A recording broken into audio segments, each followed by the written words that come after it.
தேவரிகளை நடிகை படைத்தவா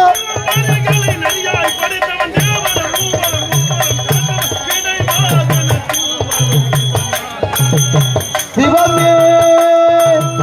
சிவமே ஓம் நமச்சிவாய நமகே. ஓம் என்னும் பிரணவத்தின் முற்பொருளாகி ஓங்கார சக்திக்கு சமீபனாகி சிவத்துள் சர்வமும் சித்தியாகி பூலோகம் புவலோகம் சுபலோகம் தபலோகம் மகாலோகம் சத்தியலோகம் என்று சொல்லப்பட்டு மேலே லோகமும்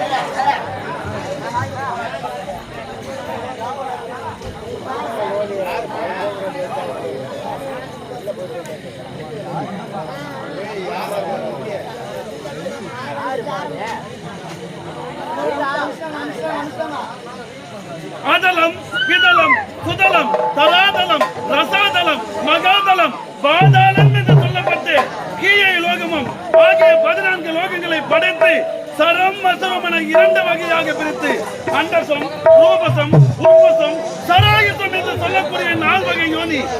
7 வகை தோற்றம் 84 ஜீவ கொடிகளை படைத்து அஜீவ கொடிகளிலே உள்ள புறமும் நிறைந்து பசு என்பது உயிர், பதி என்பது கடவுள், ஆணவம் என்பது கண்மம், மாயை என்பது பாசம். அப்பாசத்தை அழித்தால் இந்த ஆண்டவனை அடையலாம் என்ற சித்தாந்தத்தை விலக்கி பிறப்பு இறப்பு என்பதை முறையாக்கி வெள்ளியங்கிரி வேந்தனாய் நந்தி காவல் புரிய ஈசன்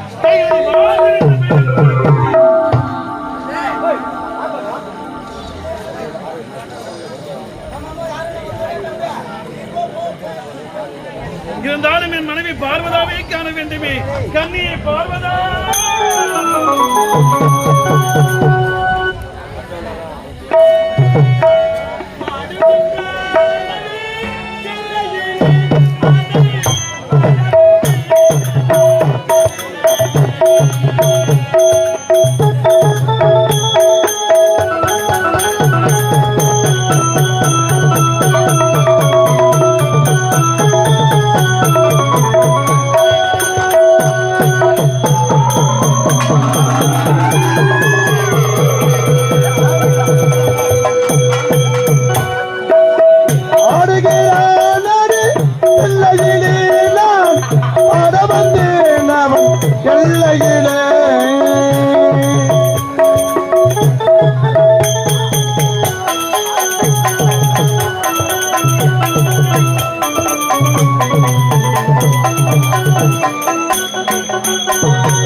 தந்தையும் தாயை போல் அவன் இருப்பானோரு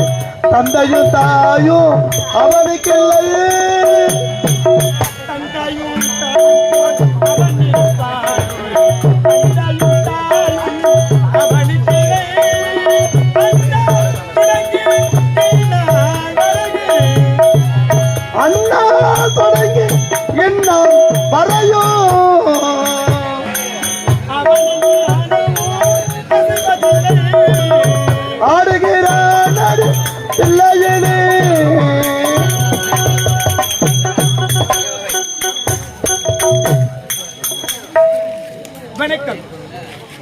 ஒன்றானது உலகம்,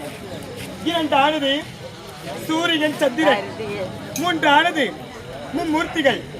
நான்கானது வேதம், ஐந்தானது பஞ்சபூதங்கள்,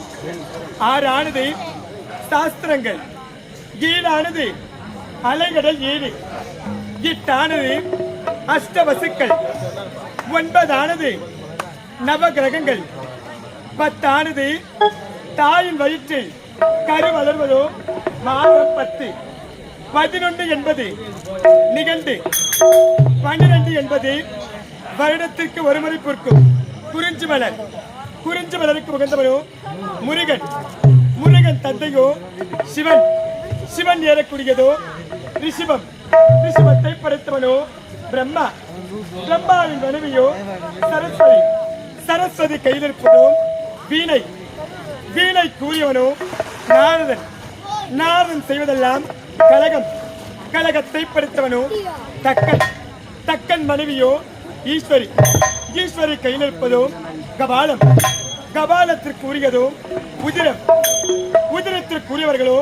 அரக்கர்கள், அரக்கர்கள் செய்வதெல்லாம் அக்கிரமம், அக்கிரமத்தை அழித்தது திருச்சக்கரம், சக்கரத்திற்கு உரியவனோ விஷ்ணு, விஷ்ணு அவதாரமோ 10, 10 தலை கொண்டவனோ ராவணன், ராவணை வம்சத்தோ ராமன், ராமன் கையில் இருப்பதோ சேது, சேது என்றால் ஆழி, ஆழி என்றால் அலைகடல், அலைகடல் விட்டிருப்பார்